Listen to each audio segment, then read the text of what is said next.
Boa noite, pessoal. Boa noite, boa noite, boa noite. Boa tarde a todos ou boa noite. Cada um com cara do seu jeito, tanto vai ser boa tarde, boa noite. Sejam todos muito bem-vindos. Estamos abrindo aqui a nossa terceira temporada dos nossos webinários sobre o mundo da consultoria, patrocinado aqui pelo nosso querido Clube da Consultoria, que Cláudio e eu fundamos há algum tempinho atrás para todos vocês. Cada temporada são quatro semanas, né? Então, nós estamos entrando na nona semana, no nosso nono webinário. E se a gente parar para pensar que os estudos mostram que você precisa de 90 dias para fazer um hábito, né? Consolidar um hábito, então, talvez no final da terceira temporada a gente tenha conseguido consolidar o hábito dos nossos webinários. E hoje vai ser uma noite super especial, porque, além de ter a Cláudia aqui do meu lado, como sempre, eu tenho hoje um grande amigo, um cara querido, um cara muito competente, que merece todos os elogios que se pode imaginar para falar para a gente, que é o meu querido Gerson Luiz Baffini, mais conhecido como Baffini mesmo, né? Então, Baffini, muito obrigado por se dispor a investir um pouquinho do seu tempo aqui para compartilhar um pouquinho a tua experiência, o teu conhecimento, enfim, com todo mundo. Muito obrigado. Cláudio, quer dar uma boa noite para todo mundo? Senão o Gerson mete bala. Boa noite, pessoal. Todos bem-vindos. Até começar a falar, não param mais, hein? Deixa a Cláudia. Desculpa, Cláudia. Sejam todos bem-vindos. Espero que vocês, aproveitem e aprendam um pouquinho aí com a trajetória do Baffini. Sejam muito bem-vindos também, Baffini. E o formato Obrigado. O formato que a gente desenhou para esse webinário hoje é um pouco diferente dos outros que a gente fez até hoje, justamente por ter um convidado especial. Então, a ideia é deixar o Gerson se apresentar, falar à vontade, e depois a gente fazer um bate-bola, perguntas, respostas e por aí vai. Vai lá, Gerson, mete bronca, cara. Eu que queria agradecer vocês aí pela oportunidade, parabenizar pela ação que vocês estão fazendo em Clube de Consultoria. Acho que isso é muito importante, orientando aí os novos profissionais da área que estão nesse mundo. Eu brinco, né, que são picados pelo vírus, um vírus bom esse, né? O vírus da consultoria, que faz com que a gente se desenvolva e vai buscar esse novo trabalho. É bem legal. Eu vou contar minha história, vocês vão ver. Isso aconteceu comigo também. Então, vou me apresentar rapidinho, que eu gosto muito do bate-papo, eu acho que é isso que leva a gente. Eu sou formado em Química Industrial.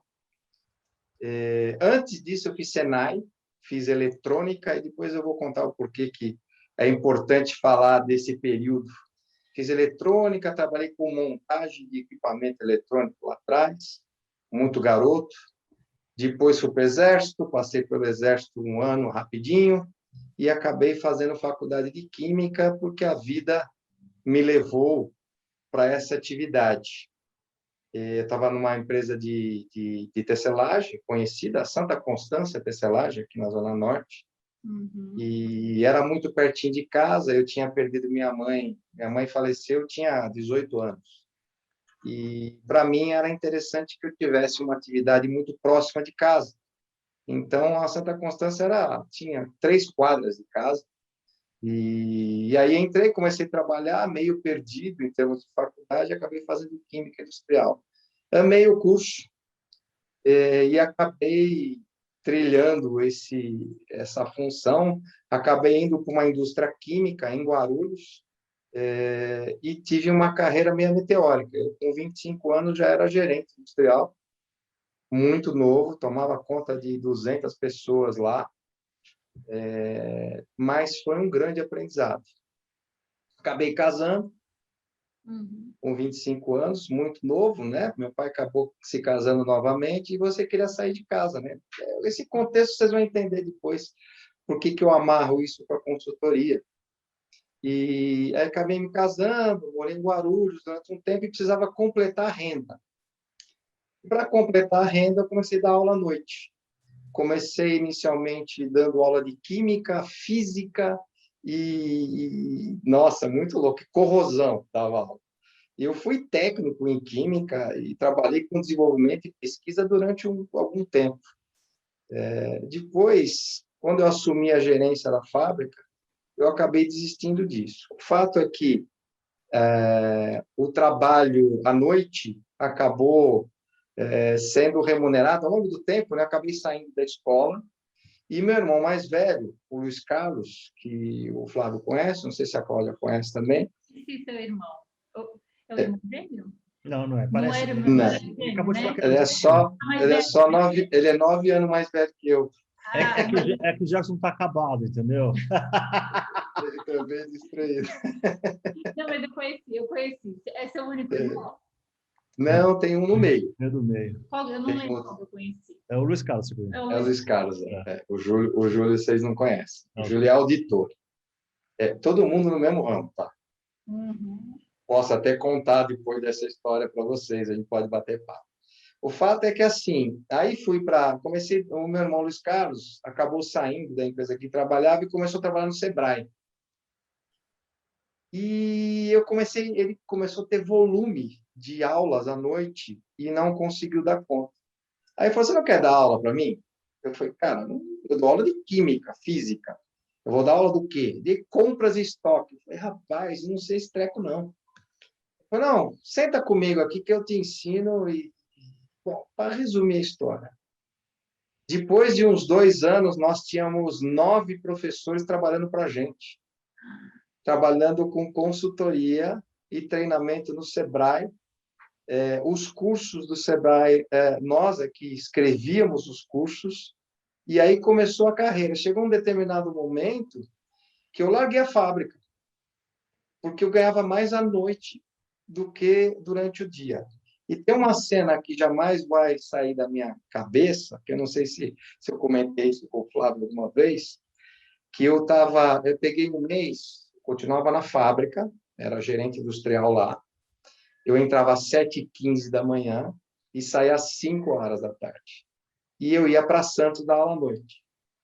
Dava aula até às 11 e voltava para o dia seguinte fazer isso. E aí, um mês, Flávio, eu fiz Santos, uma semana em Santos, uma semana em Cubatão, uma semana em Sorocaba e uma semana em São Paulo. Na última, a gente dava até na quinta, na sexta não, porque não iam alunos na quinta-feira, eu estava voltando, eu parei o carro no meio da Castelo, estava voltando de Sorocaba, e comecei a jogar água na cabeça, tinha cabelo, para ficar acordado para poder chegar em São Paulo. E aquela noite eu tomei a decisão de que eu precisava definir o que eu queria ser quando eu crescer. Se eu ia continuar na fábrica trilhando o caminho de executivo, e estava indo muito bem. A empresa que eu trabalhava é uma multinacional brasileira, eu estava muito bem lá, a empresa muito bacana, ou se eu ia para o Sebrae de vez. Aí conversei com meu irmão, conversei em casa, pede opinião para todo mundo, tal, e resolvi para a consultoria assim. Comecei a minha atividade como consultor. Larguei a fábrica e aí migrei para a consultoria. Foi aí que a consultoria cresceu e nós chegamos a ter 9 professores ministrando aula aí no estado de São Paulo, que é o que a gente atacava. Para micro e pequenas empresas, que eu digo que foi a melhor faculdade que eu fiz até hoje. Porque muita vontade e pouco recurso. 4 anos de Sebrae, o Sebrae teve alguns problemas internos, e aí contrataram o curso, porque os cursos funcionavam assim, você escrevia, eu brinco, né, escrevia o roteiro de um curso na perna, que eu costumo dizer, e mandava um fax para lá. Eles pegavam aquilo, divulgavam, se tivesse aluno, beleza, você dava aula. Se por um acaso fosse bem avaliado, você dava o segundo. E assim você ia e fomos crescendo. Até o momento que o Sebrae percebeu que os cursos estavam muito diferentes um do outro. E aí resolveram contratar alguém para escrever o curso para eles. E aí trouxeram uma professora, doutora em educação, que tinha ido para a Espanha e voltou, chamada Cosette Ramos, né, o nome dela. E aprendi muito com essa senhora. Não sei como é que ela ainda está atuando, já tinha uma certa idade, né? E aí eles, a princípio, tentaram contratar o pessoal da USP, da BFEA, da USP, mas tiveram um problema com linguagem. Porque o microempresário, você precisa adequar a linguagem do grande para o pequeno. E aí já vem uma primeira lição aí, talvez, da consultoria, que é olhar para o perfil do cliente que você quer atender. E é nessa linha que eu estou tentando ajudar aí e papear com você. Bom, resumo da história. A Adfé entrou em contato com a gente, e aí nós fizemos o trabalho, escrevemos o livro. O livro foram 2 livros e 3 cursos para o Sebrae por meio da Adfé. Entenderam, Rô? Uhum. Eles não queriam você, mas ficaram com você no final, né? Foi muito legal, Flávio, porque a proximidade com os professores da USP, mais acadêmicos, trouxe uma linguagem um pouquinho mais de alto nível para a gente. Uhum. A conversa com a professora Cosette, e aprendemos, tivemos aula de neurolinguística, um curso chamado Formação Ação, que ensinava a gente como montar um curso baseado em exercício. Então, a gente aprendeu, bebeu daquela fonte, e assim foram criados os cursos do Sebrae daquela época. Eu estou falando de uns 20 anos atrás. O fato é que, quando nós terminamos de escrever o curso, recebemos tudo bonitinho, e aí eles pediram para a gente se certificar. Você tem que passar por um processo para você se certificar para dar o curso que eu escrevi. Entendeu? Né? Aí, o que nós fizemos? Os dois, nós resolvemos sair do Sebrae. E aí nós paramos, entregamos os cursos, e aí eu fui trilhar um outro caminho. Eu queria trabalhar com empresas médias, e aí eu fui para o mercado, comecei a buscar novas oportunidades, até tentei voltar para o mercado executivo, mas é mais difícil. Depois que você fica um período como consultor, você tem uma certa dificuldade para voltar a ser executivo. Acabei passando pela Malhas Alcatex. Vocês lembram da Malhas Alcatex? Fazia camiseta? Uhum. Eu fui gerente industrial lá durante um período, e uns 6 meses, mais ou menos. Depois teve um problema de societário lá, acabei saindo. E aí encontrei uma empresa de consultoria que, engraçado, que eu fiz uma entrevista e eles não me aceitaram. Falaram que o meu currículo era muito fraco para eles, trabalhavam com muita empresa pequena e tal. Aí, através de um conhecido, eu arrumei um cliente que era um projetão. Só que eu não tinha equipe, eu estava acostumado com o Sebrae. O Sebrae, você ia conversar com os pequenininhos e tal. Eu realmente não tinha conhecimento. E aí eu bati de volta nessa empresa e falei assim: olha, vocês não querem me contratar, mas eu quero contratar vocês. Eu preciso de mão de obra. E eles trabalhavam no mesmo escritório que o meu irmão Júlio, que é o do meio, que veio da Ernst Young e tem um escritório de auditoria até hoje. Isso que vocês estão vendo aqui atrás é o escritório dele, tá? Que hoje é na Moca. Nós somos da família de 3 irmãos, 3 consultores e auditores. Ninguém começou nisso e acabou todo mundo virando nessa história. O que aconteceu é que essa empresa que eu levei o trabalho, eu lembro que o dono, o proprietário, fez assim: beleza, tá aqui o teu projeto, deixa que eu entregue. Quanto é que você quer de FII, né? Por ter trazido esse projeto para mim. Eu fiz assim: você não entendeu o que eu quero. Eu quero trabalhar. Eu quero executar, eu quero aprender com vocês. Vou resumir para vocês. 4 anos depois, eu era sócio dele. Fiquei 8 anos nessa empresa, como consultoria, aí passamos por projetos de Editora Globo, projeto Governo do Estado do Amazonas, o projeto de recuperação de empresa, vários projetos grandes, pequenos, médios, DirecTV, vários. Até um momento em que começou a ter um certo, vamos dizer assim, divergência de opinião em relação às ações da própria consultoria, onde alguns sócios que eram bem parceiros acabaram saindo. O Luiz Soares, vocês conhecem, era meu sócio nessa empresa. Ele acabou saindo, foi para a Avon. O outro colega foi embora para o Japão, que era um amigo nosso, o Eduardo. Eu sei que eu achei que já não me cabia, sabe? Porque se sente meio que incomodado e tal. E aí eu saí e fui viver uma carreira solo, de consultoria solo, outra experiência. E no meio dessa história de carreira solo, sempre trabalhando com o FRI, eu acabei entrando na fundação e estou nesses últimos isso, 11, 12 anos trabalhando isso, trabalhando em consultoria só, fazendo um projeto aqui, outro ali, e estou muito feliz. Agora vem a nova fase, reconstruindo a empresa de consultoria com o Luiz, que é meu sócio em algumas atividades, em alguns projetos, aí a gente retomou algumas coisas que estavam lá atrás, e está sendo muito legal, o modelo novo aí. Então, resumir, né?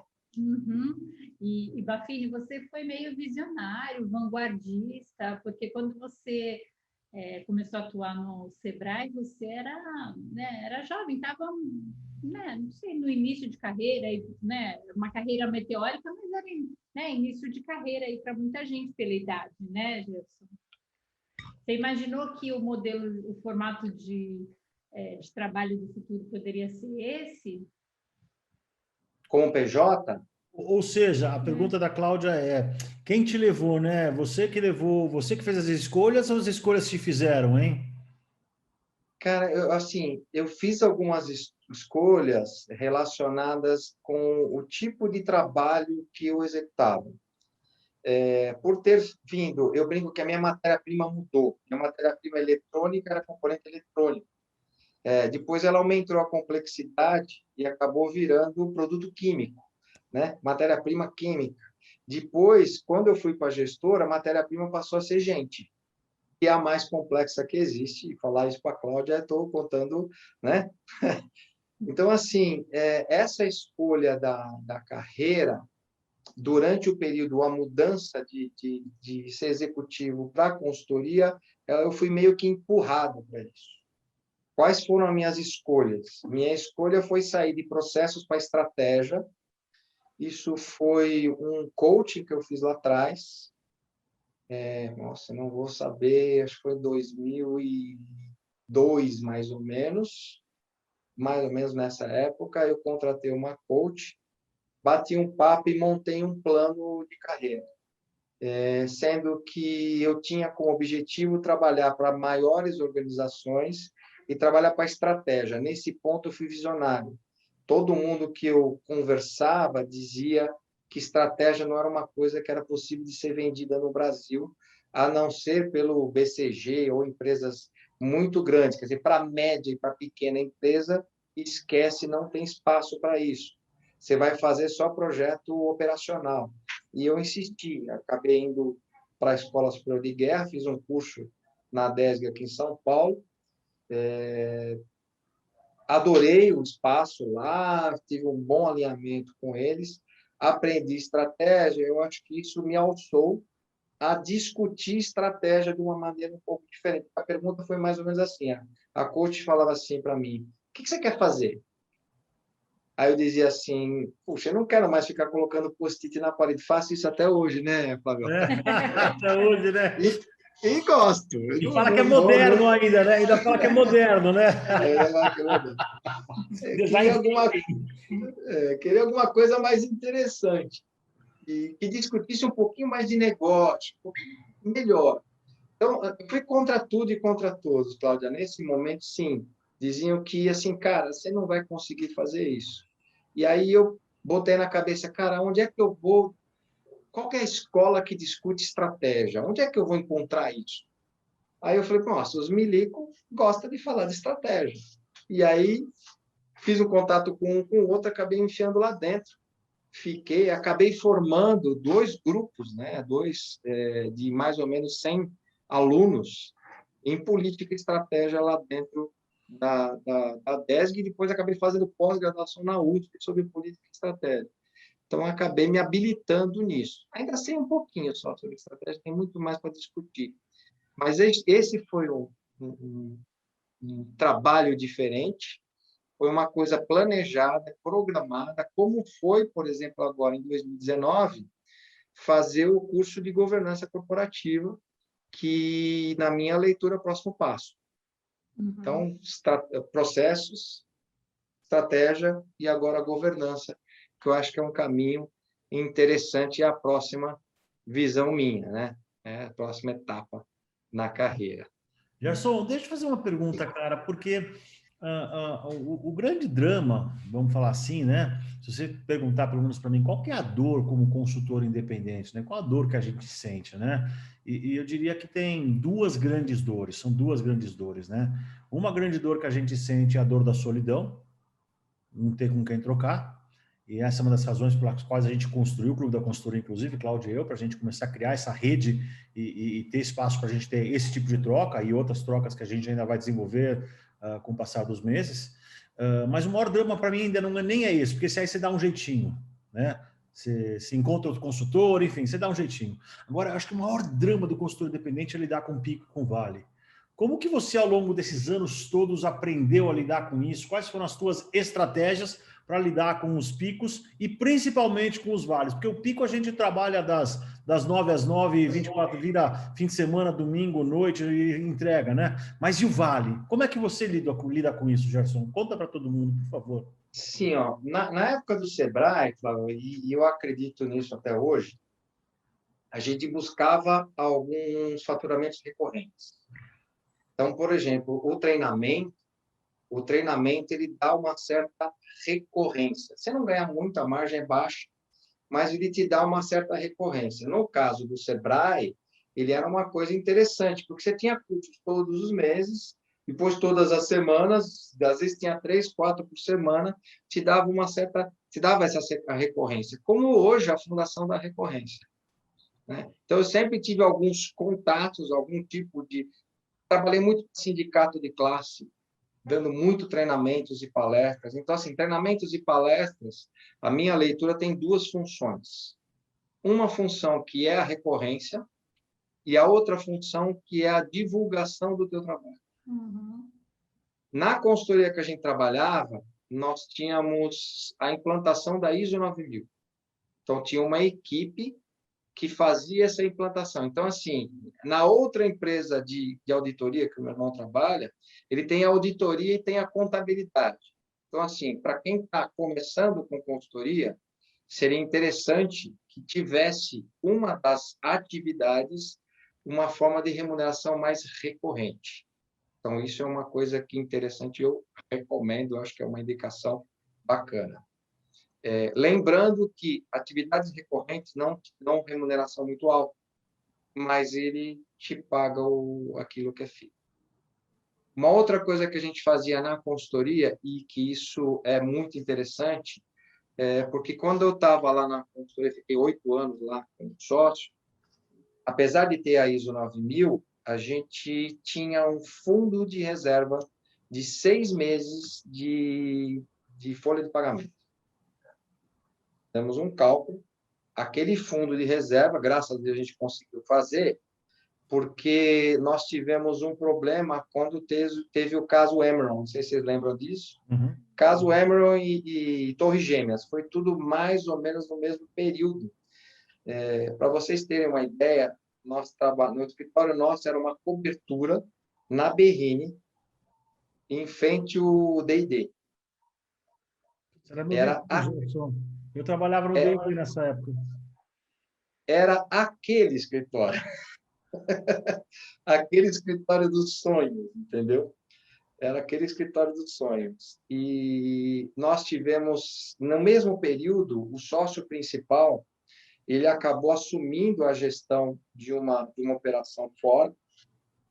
E eu não vou entrar em detalhe, porque acho que não é muito legal. Mas, bom, ele acabou assumindo a gestão e ele era o principal vendedor do escritório. Ele quem fazia os contatos comerciais e a gente fazia a execução. Fica outra dica aí para a equipe que está entrando em consultoria, para quem quer entrar. Nunca pode ter um cara só vendendo. Todo mundo, todo consultor tem. O fato é que ele saiu, nós diminuímos a força de venda, e aí aconteceu o caso Emerald, que deu uma complicada e nós perdemos um dos nossos principais clientes, que era a Nestlé. A Nestlé, nós éramos responsáveis por toda a implantação de sistema de qualidade ISO na Nestlé. E por motivos diversos, mudança de diretoria e tal, acabamos perdendo essa recorrência. E aí a coisa ficou feia. Nós tivemos e a Globo também, a editora Globo também acabou parando o projeto. Foi tudo na mesma época. Parece que passou um urubu, né, e sentou. E teve esse caso, mas depois eu conto isso. É a parte da piada. O fato é que nós saímos de um andar para uma sala. Foi mais ou menos o momento em que os sócios acabaram ficando meio desgostosos e que a empresa diminuiu o tamanho. Essa empresa existe até hoje. Ela migrou para trabalho de inovação. Está muito bem. Tenho contato com eles e indico a empresa, mas eu não vou ficar falando isso aqui agora, tá? Tenho muitos e bons amigos nessa empresa, tá? Estou comentando. Mas, assim, para falar da questão de recorrência, se a gente não tivesse, nós não tivéssemos esse fundo reserva e não tivesse agilidade na mudança, né, de um andar inteiro para um negócio menor, a coisa tinha ficado feia. E nessa hora precisa ter um pouquinho de, vamos dizer assim, de humildade, né? Porque deve ser duro tomar decisão, né? Eu vou sair desse lugar tão majestoso para ir para com todo respeito, eu não conheci seu outro escritório, né? Mas para aquele lugar lentinho, assim, né? Enfim, então também não é fácil, né? Não é uma decisão simples, né? Lidar com Não o é. ego, né? Com a emoção. E não era xixelento, o cara fez. Não, Era o não. belo do escritório. Não, eu falo Mas, de assim, eu, Gerson, é não me muito criticando, não estou diferente. criticando, meu amigo. Sim, sim, era muito diferente. Eu brinquei com a história de urubu, história engraçada. Nessa cobertura, bem em frente ao D&D, ali na Berrini, tinha 2 varandas enormes, onde a gente, na sexta-feira, ia tomar um esquinho, um vinhozinho e tal. E era comum os urubus pousarem ali. Até que a gente fez um tratamento, aí chamou o pessoal especializado para os urubus não ficar, porque ficava chato. Às vezes estava em reunião com o cliente, pousava um urubu na janela, a gente até brincava. Ó, chegou mais um consultor, todo de preto, só faltava um notebook pendurado. Aí tem história para contar, viu, gente? Isso que você falou da recorrência, ela acabou sendo a minha estratégia também, né? De realmente ter algumas consultorias que eu presto serviço de forma um pouco mais recorrente, ainda que exista variação, né? Ainda que não seja o fixo todo igualzinho. Mas uma outra dor que os consultores sentem, e eu no meu processo de transição de carreira eu ouço muito, é o vender, né, Gerson? Você falou que você tinha aí, você tocou no assunto de tinha uma pessoa só vendendo, né? Nunca a gente pode depender de uma só. E como que foi para você esse processo? Você vende, você aprendeu a vender, como que funciona essa tarefa que o consultor independente precisa enfrentar? Uma coisa que eu fiz foi manter relacionamento com amigos antigos. Então, eu tenho algumas redes de relacionamento. Vocês terem uma ideia, tem um grupo dos ex-funcionários dessa consultoria. Tem um grupo dos amigos do quartel, tem um grupo dos amigos da DESG, tem um grupo... Assim, hoje ainda é mais fácil. Mas antigamente eu mantinha relacionamento por telefone. Eu entrava em contato. Então, essa solidão que o Flávio falou e que ela é real, eu conseguia, de alguma forma, minimizar conversando com alguns amigos que se mantiveram na atividade. Tá? Então, isso ajuda um pouco nisso. Em relação a vender, assim, consultoria acho que é muito de indicação. Tudo bem que a gente pode fazer uma divulgação aqui, outra ali, pode e deve fazer divulgação. Eu acho que é importante fazer isso. Nós estamos num mundo que está mudando essa relação da gente, com uma relação mais eletrônica e tal. Mas ainda, na minha leitura, não sou especialista em marketing, o Flávio está aqui, pode falar melhor que eu, tá? Mas eu acho que essa relação de contratar um consultor, porque sim, como é que eu penso? Quando o empresário contrata alguém para dar palpite no negócio dele, é porque toda a caixa de ferramenta que ele tinha, ele já usou. Então, ele precisa de alguém de extrema confiança. Então, a indicação ou um relacionamento próximo, ele é extremamente importante para esse tipo de atividade. Então, lá na consultoria, a gente tinha, a princípio, a seguinte estrutura. Você tinha um chefe que vendia e a gente entregava. Primeiro projeto, ele, na verdade, fazia a prospecção. A partir do segundo projeto, era com a gente.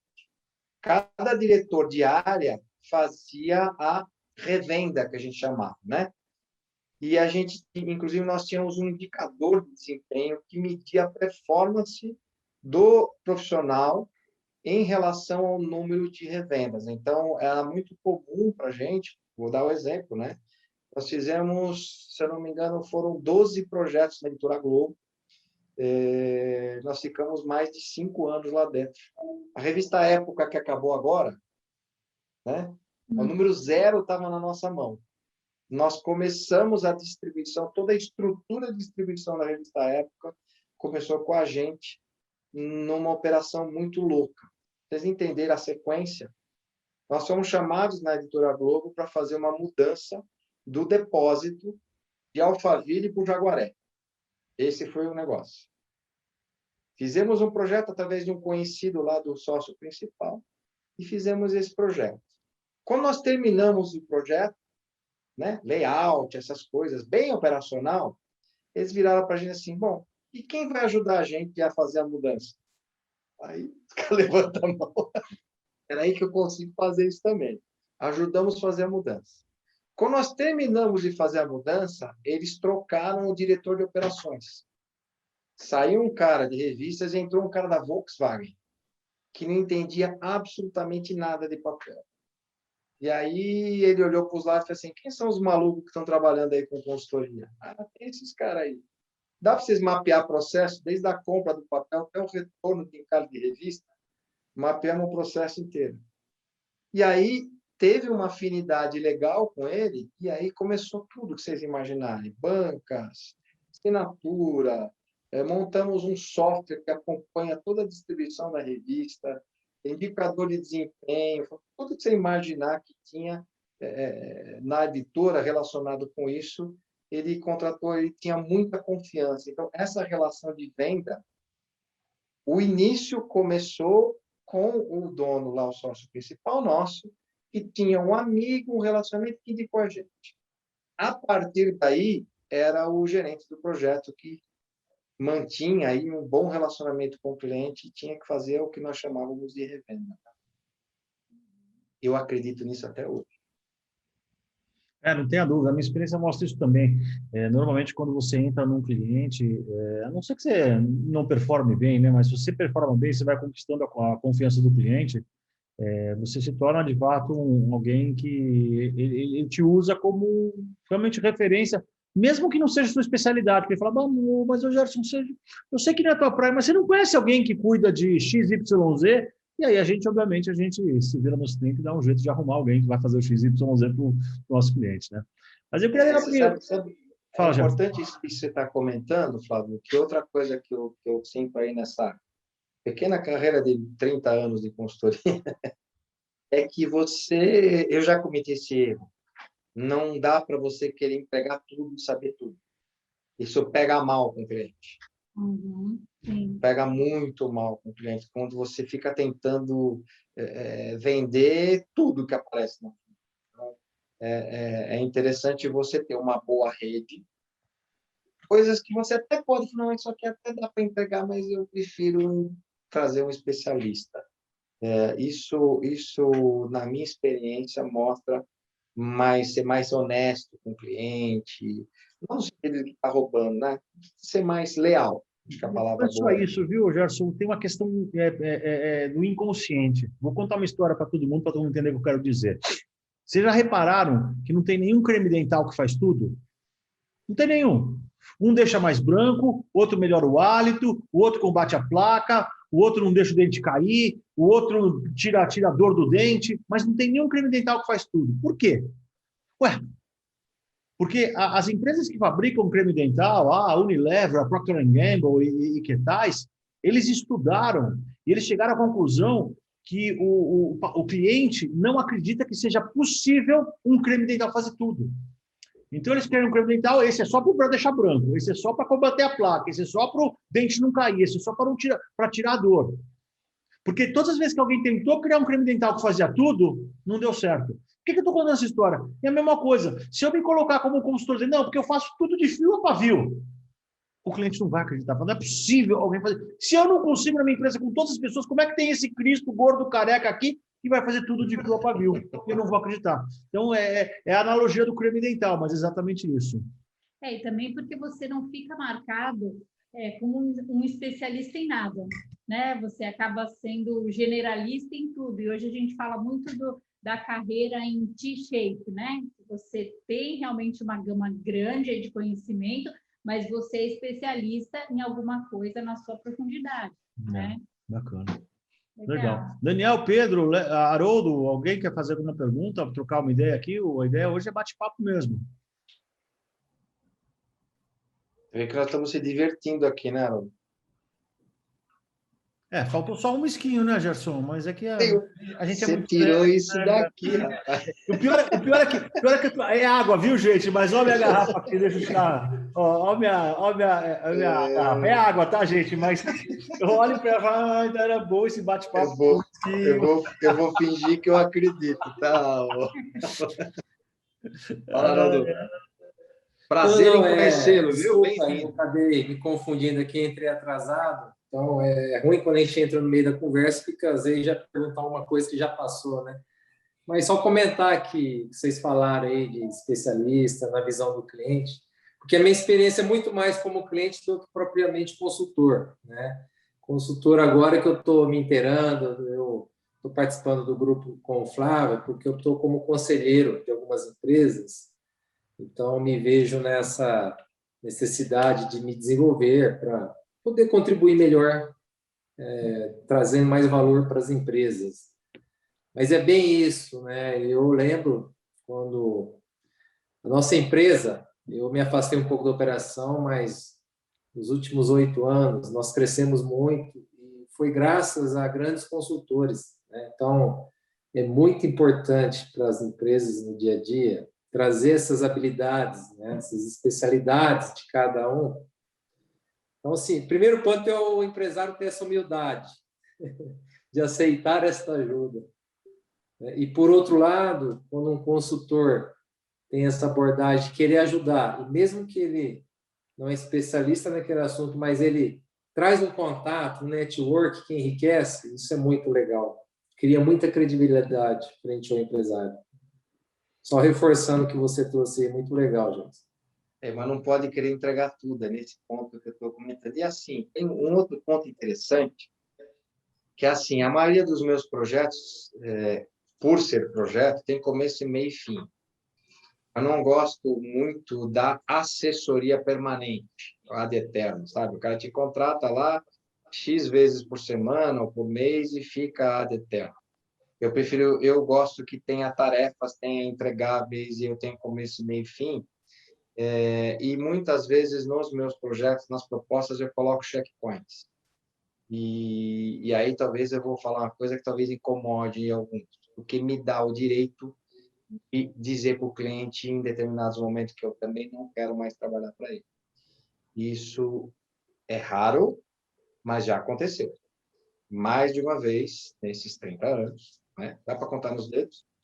Mas momentos em que eu percebi que eu não ia conseguir fazer a mudança, por exemplo, necessária na empresa, e aí, por uma questão de honestidade comigo e com o cliente, eu falei assim, olha, cara, não vou renovar, não quero, vamos parar o projeto aqui. Não era nem questão de pagamento, tá? Eu tive, acho que 1 ou 2 probleminhas nessa época toda de questão de pagamento, mas você percebe que a relação sua com o cliente, você orienta, o cara não executa, orienta, o cara não executa. Ele discute com você. E você percebe que a coisa, você não está conseguindo agregar valor, a minha leitura é melhor parar o projeto e cair fora. Até porque, né, Gerson, eu sempre falo isso, né? A única coisa que a gente tem é o nosso nome e a qualidade da nossa entrega, né? Então, você não pode correr o risco em nome de, eventualmente, um faturamento, né? E não sejamos ingênuos, a gente pode amar o que a gente faz, mas todos precisamos ganhar dinheiro, né?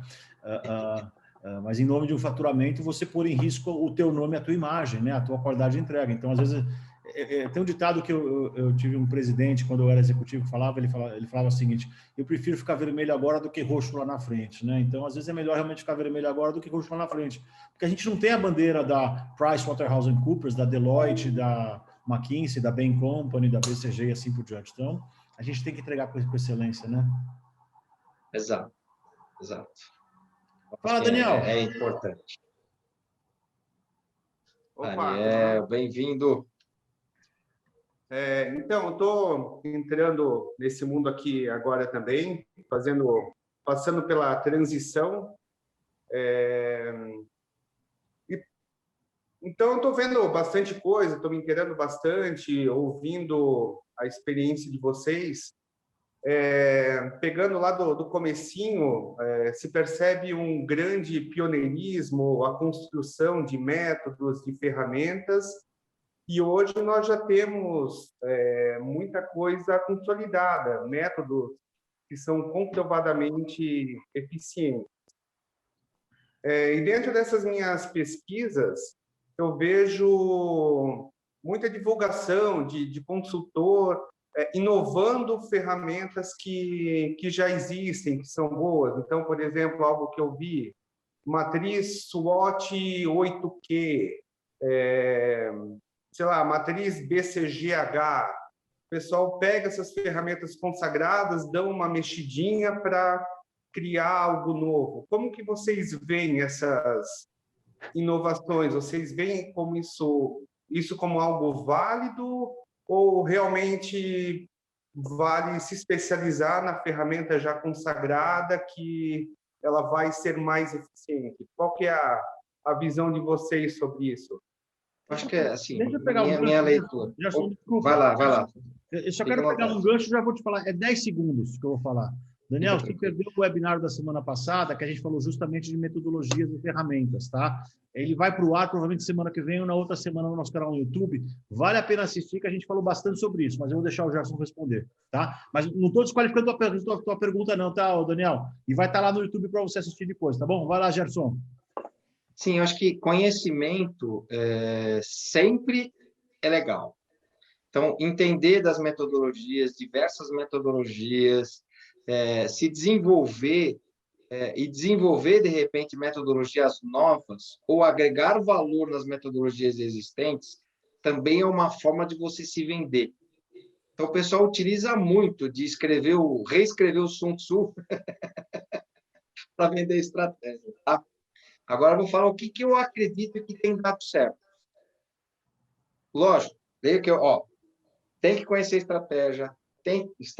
metodologias, tem que ler bastante, coisas novas sempre agregam valor, você não pode abrir mão disso de jeito nenhum. Desenvolver a partir disso e tentar vender alguma coisa também é legal. Para o cliente, que a leitura para o cliente é adequação. Metodologia só é boa quando é possível de ser implementada e dar resultado. Tem o cliente que, para ele, se você fizer uma coisa mais básica do mundo, para ele funciona. Então, o macete do consultor é a leitura do cliente. Qual é a capacidade que esse cliente tem de executar? Qual a competência que ele tem em termos para executar para determinadas atividades? Não adianta você pegar um negócio extremamente complexo para um cliente de maturidade baixa. Não vai acontecer. E aí ele vai ficar bravo com você, você vai desacreditar em você como consultor e a coisa não anda. Então, assim, você pegar coisas básicas como Pareto, é inacreditável como você pega empresa de um porte até grande que os caras não sabem fazer Pareto. E a gente faz isso de cabeça. Você bate o olho, papo, é esse aqui, ó. Qual que ganha mais, né? É aqui que eu vou mexer. Então, assim, eu acho que o grande macete, se é que existe, é a leitura do cliente. E a minha forma é assim, eu acho que isso é experiência. Viu, Daniel? Conforme você vai conversando com o cliente, vai apanhando, vai errando. Não significa que eu, com 30 e poucos anos de consultoria, não erre ainda, tá? Eu erro porque como eu brinquei num determinado momento, a matéria-prima, ser humano, é extremamente complexa. Então, a gente, com experiência, também erra. Mas é fazer essa leitura. E aí, vou emendar com o que o Flávio comentou, que se você tiver outra pessoa para trocar, às vezes vocês têm leituras diferentes do mesmo ambiente. E essa junção pode dar um bom resultado. Qual a metodologia eu uso? Não sei. A metodologia boa é aquela que dá resultado para o cliente. Mas agora, completando o que você falou, Gerson, já te passo, Cláudio. Eu acho que sim, vale a pena você pegar a SWOT, né? E, de repente, se couber no cliente, né? Se ele tiver maturidade para aquilo, e dar uma incrementada. Até porque tem muito cliente que fala, nossa, mas você vai me usar uma ferramenta de 1970? Fala, não é 1970, ela está completamente revisitada, modernizada para uma abordagem. Então, tem cliente que, na hora que você coloca isso, parece que você está reinventando a roda, entendeu? Então, tem cliente que valoriza isso. Então, pode sim valer a pena. Vai lá, Cláudia, desculpa. Não, eu ia falar, né, que faz todo sentido essa adequação ao cliente. A gente não precisa estar a 15 passos do cliente, isso serve para a ferramenta também, né? Então, você tem que estar um passo na frente do seu cliente. A gente fala muito isso, né? Em termos de ferramenta, a mesma coisa. Ele não conhece nada. Se você oferecer o básico para ele, perfeito, ele vai sair satisfeito, né? Se você for muito além, ele talvez não acompanhe. Só para trazer uma história para vocês. Eu atendi uma vez um cliente que eu fiquei trabalhando, acho que uns bons 6 anos, pelo menos, com esse cliente, tá?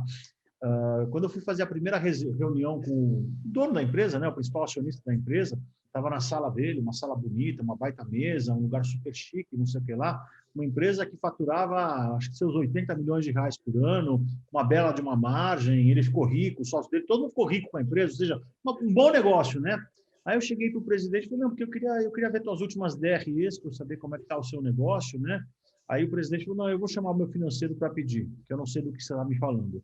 Eu já achei meio estranho, né, um presidente falar que não sabia o que era uma DRE, né? Aí entrou o gerente financeiro lá na sala, né? E eu falei, olha, esse aqui é o plano de tal, esse aqui é o Flávio, nosso consultor, não sei o que. Então, eu queria ver as últimas DREs de vocês para saber como é que estão os resultados. Daí o gerente financeiro chegou e falou, deixa eu pegar um papel para anotar. Na hora que ele falou, deixa eu pegar um papel para anotar, eu pensei, claro, porque quando você chega para alguém e fala DRE, o presidente financeiro, ele quer anotar a sigla, significa que ele nunca tinha visto, desculpa meu francês, nunca tinha visto aquela merda antes. Né? Agora, você imagina, eu só estou pegando o contexto da história, você imagina uma empresa de 80 milhões de reais que fez todos os sócios ficarem milionários, os caras não sabiam fazer DRE. Adiantável chegar e discutir um fluxo de caixa por base indireta ou qualquer outra coisa mais sofisticada do que o básico do básico do básico, que desenhar uma DRE. Eles não sabiam a diferença entre caixa e competência. Eles administravam uma empresa de 80 milhões de reais que nem administrar padaria. Quanto tem para pagar semana que vem e quanto tem no caixa? Então, de novo, adequar ao cliente. Na hora que eu percebi aquilo, eu falei, opa, eu vou ter que ir lá embaixo. Não adianta ir lá para cima, porque se for lá para cima, eu vou assustar, não vai trazer resultado e vão dizer que eu sou uma porcaria ainda. Provisão, não sabia o que era isso. Assim, a provisão para o 13º salário. Quando chegava lá pelo mês de novembro, ele falava, vamos rezar para ele dar negócio para a gente pagar o salário, 13º. A Cláudia conhece bem porque ela também trabalhou nesse cliente durante um bom tempo.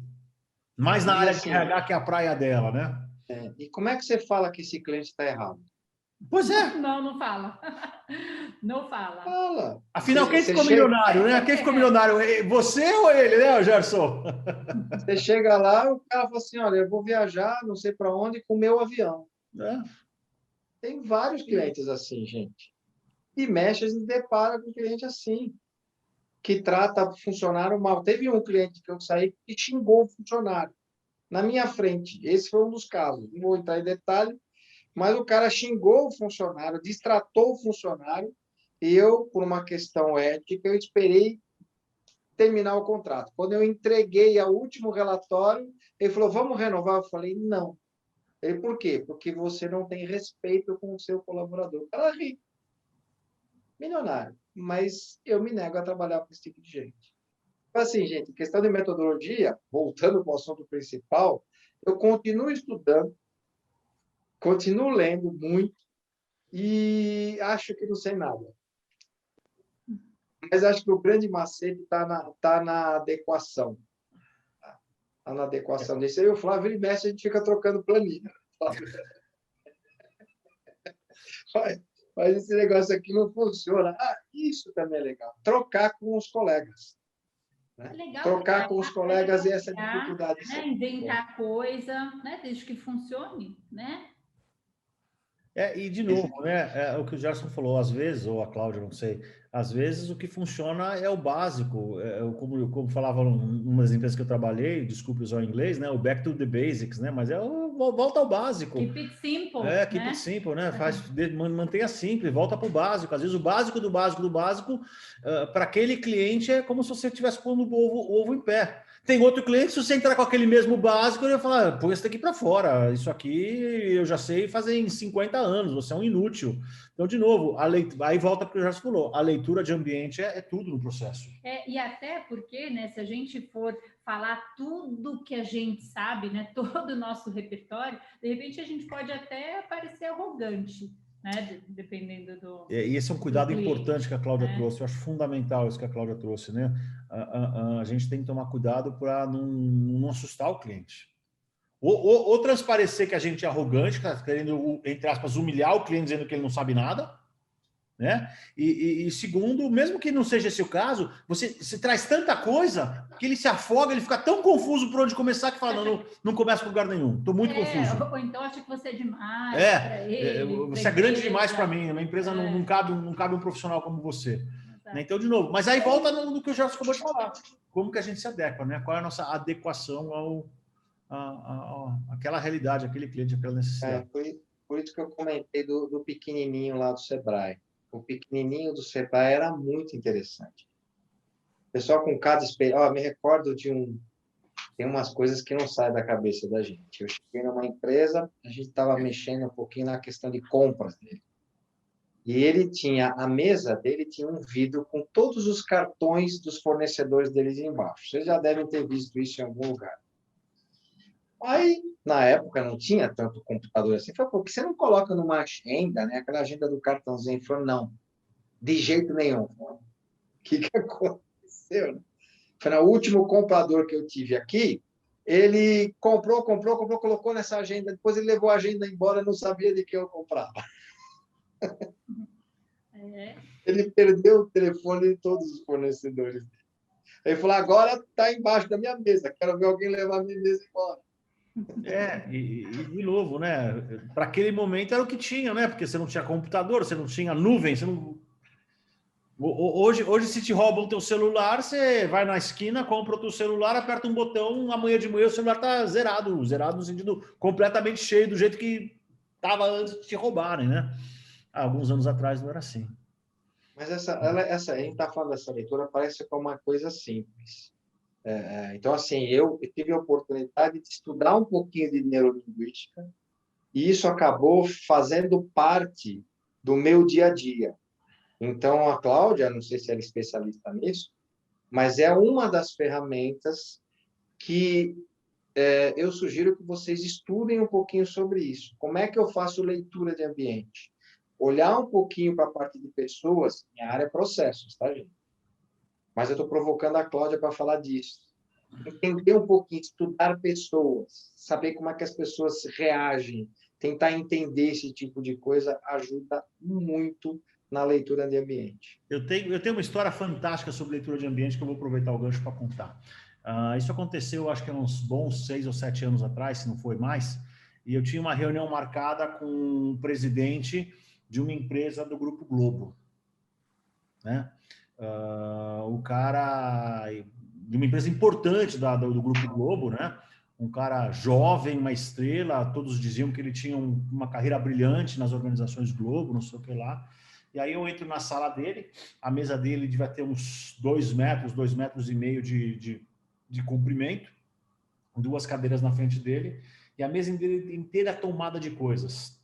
Mas as coisas tomadas de uma forma assim milimétricas. Então, exatamente onde eu sentei, tinham, sei lá, acho que uns 15 lápis, todos igualmente apontados, todos do mesmo tamanho, todos da mesma cor, todos perfeitamente alinhados. Daí depois tinha o apontador, tinha umas borrachas, depois tinha o papelzinho de anotação, não sei o que lá. Ou seja, eu vim com um caderninho, porque eu tinha que conversar com ele, tinha que fazer anotações. E a mesa inteira estava tomada de coisas. E aí eu tinha duas opções. Chegar para ele e falar, dá licença, deixa eu fazer um pouquinho de espaço aqui na sua mesa para apoiar meu caderno. Ou então eu podia pôr o caderno no meu colo. A hora que eu olhei aquela mesa milimetricamente, um lápis equidistante ao outro, eu falei, meu, se eu mexer um lápis meio milímetro, esse cara vai me odiar pelo resto da vida, porque ele tem toque. O que eu fiz? Puxei a cadeira para trás, pus o caderno no colo e comecei a conversar com ele. Fui anotando no caderno. Ou seja, a leitura... pode parecer bobagem que eu estou falando, mas, de novo, é a leitura do ambiente. Porque se eu falasse, dá licença e empurrasse as coisas para o lado, o cara ia querer me matar. E a minha consultoria não ia dar em nada. Vai lá, Cláudia. Na verdade, a neurociência ela está cada vez andando mais de mão dada e com o RH, cada vez mais, né? E com outras áreas também, né? A gente entender como as pessoas se comportam, né? O modus operandi dela, como que efetivamente você consegue falar a mesma língua que a outra pessoa e trazer mais resultado, é crucial. Na verdade, quando você aprende a fazer consultoria, né, tá aprendendo a fazer consultoria, você começa aprendendo sobre pessoas. É exatamente isso que o Gerson falou. Legal. Então, a abordagem que você faz vai fazer toda a diferença. Porque o que a gente entrega no final, milhares de outros consultores entregam, né, o produto, né? Agora, como você faz essa entrega é que faz toda a diferença. Exato. Né? Então, se você tem esse arsenal, você tem esse repertório de como lidar com pessoas, fazer leitura de pessoas e ambiente, isso já te joga lá para frente, sem dúvida. Legal. Gente, mais alguma pergunta para o Gerson, algum bate-papo? Porque já são 7 horas, estou preocupado com o horário para a gente respeitar o horário de todo mundo também. A gente até pode avançar um pouquinho, né? Mas se ninguém tiver mais pergunta, a gente pode parar por aqui. Mas se tiver pergunta, vamos lá. Daniel, Pedro... Eu tenho uma aqui. Primeiro, uma pergunta, Gerson. Sua área é mais processos. Quando você depara com uma empresa que quer fazer uma melhoria de processo, a sua consultoria é naquela mais de diagnóstico e trazer algumas ferramentas e algumas orientações, você ajuda as empresas a construir todo o processo? A gente faz o redesenho. Eu não trabalho com mapeamento de processo. Mapeamento que eu falo é simplesmente você escrever a forma com que as pessoas executam atividades. A minha especialidade é fazer mudança organizacional. Até por isso que eu acabei estudando um pouquinho da parte de comportamento. Então, a gente utiliza os processos para fazer mudança na organização. Então, é por isso que a empresa, né, que hoje está falando de design, né, o design da empresa. Então, assim, eu uso a ferramenta de mapeamento de fluxograma, tudo que é o básico, fazemos isso, mas a gente vai até a empresa, junto a um grupo de pessoas da empresa e, junto com eles, vai construir um novo processo, fazendo provocação, olhando para fora e ajudando até fazer a mudança na organização por meio do processo. Já fiz mapeamento simples, simples é modo de dizer, tá? Às vezes, do jeito que eu falo, dá a impressão de que é a coisa tão fácil. Fazer mapeamento, por exemplo, para fazer certificação de ISO. Isso é um tipo de trabalho importante para caramba, mas não é aquilo que me dá, desculpa a palavra, tesão de fazer. O que me dá vontade, eu sou um eterno inconformado da forma com que as coisas são feitas. Eu sempre acho que tem um jeito melhor. Por isso que não tem um projeto que eu faço que é igual ao outro. Faço um, no segundo eu tenho que mexer alguma coisa, tem que pôr uma linha no negócio. Não tem um curso que eu dou que não tem uma mudança.